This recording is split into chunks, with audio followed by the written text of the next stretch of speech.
Living in another country is the most exciting, most scary, most fulfilling experience I've ever had. And today I'm going to share with you how I did it, why I did it, and what you would need to do if you also wanted to experience this.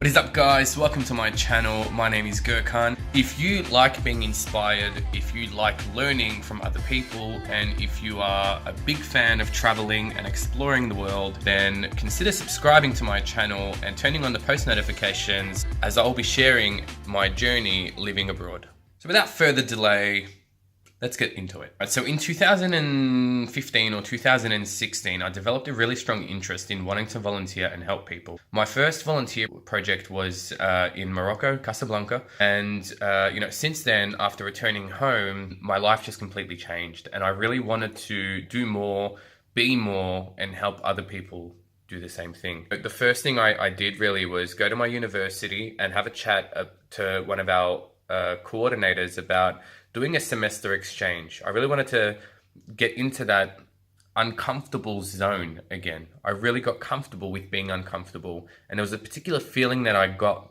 and those of you that have traveled a lot would understand what I mean. There's this particular feeling that you get when you feel uncomfortable and you overcome that, become comfortable. It's just phenomenal. So I know some of you are like, what the hell are you talking about? Those of you that have traveled and explored the world, you will know exactly what I'm talking about. And it was that feeling that I was chasing. So I did what I can with what I had.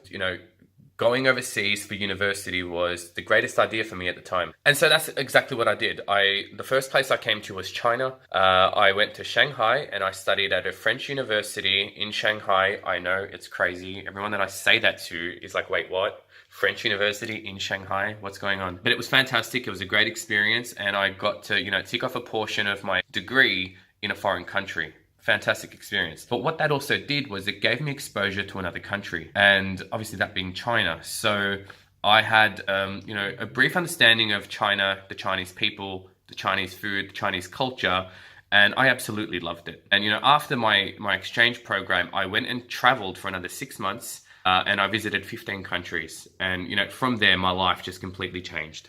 It was never the same from there. And the reason for that is because as soon as I got home, back to Australia, I just didn't feel at peace anymore. I didn't feel like home was home, and I had this itch that I really wanted to scratch, like this itch of just wanting to get up and move and keep doing more, right? And it just becomes really addictive. That feeling of exploring the world and, being in foreign land and around people that don't speak your language. You're eating food that you're not accustomed to eating. And I just really felt like I wanted more of that. So yeah, I left my full-time job. I sold my car. I left my family. I left my friends, and I moved to Sydney. I don't know what I wanted to do there. I don't know what I was looking for. All I wanted was to find that feeling of exploring and learning and growing. I moved to Sydney. I found a job there. I was not really happy, but at the same time, I just loved not being in my comfort zone. And while looking for other jobs, I stumbled across a job on JobSeek,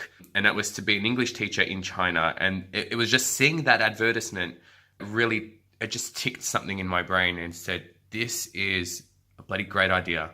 From there, I reached out to the employer. I applied for the job. I told him that I had voluntarily taught before. I did some teaching in Morocco, and I worked with the World Literacy Foundation. I'm an ambassador for education. I am passionate about it. It's important to me. At my previous job, I also, had some experience in facilitating, so talking to people and, training and educating people. So I had a bit of an interest in it. Obviously, with this opportunity, my interest had just sparked. I really just wanted to get my hands on that job and move to China. And that was when my mind was just stuck to it.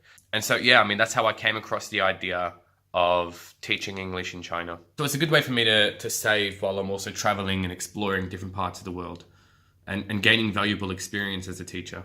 So if you're at a point where you've decided, that's it, I'm ready, I want to teach, in China, or I want to teach in another country, what do I do? What do I need? I'm going to show you that in a minute. So let's go. To be eligible to be hired as a teacher here in China, you need to have a bachelor's degree of any kind. You also need to do what's called a TEFL, which is a certificate that recognizes you're eligible to teach English as a foreign language. Usually takes about 2 to 4 weeks. And if you're lucky, your employer will actually pay for that for you. It costs anywhere between, $100 to $1,000, right? I've seen it at sort of both extremes. I paid about $115 with a discount, right? So I think on average it's between $400 or $500. Some places charge you a little bit more, right? So look out for that. That's probably one of the main things that you need. There are employers that will hire you without a bachelor's degree, but a TEFL is almost like compulsory. You absolutely have to have that to be a teacher. The other thing to be really careful for when applying for your visa is that you come to China with the right type of visa. So, the M visa is a business visa. You come here for business. There's also a tourist visa and a student visa. The one that you want to come here on is what's called a Z visa, right? And that visa is, the visa that you need to be eligible to legally work here in China. Without that, it's illegal for you to work as a teacher or work at all in this country. And you can actually be caught, you can be fined, you can then, be deported and blacklisted from this country. And it's not the safest option, to try and find a loophole around that. I would highly recommend doing things by the book, especially in this country. They're really cracking down on, natives coming here and working illegally.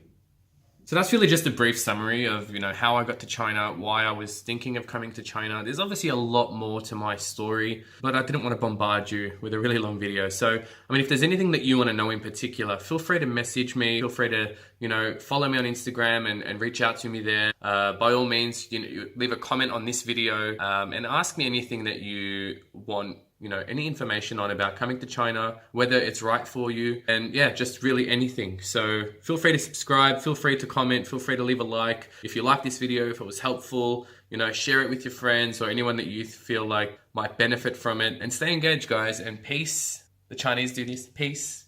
And all the best, guys. Thank you so much for watching.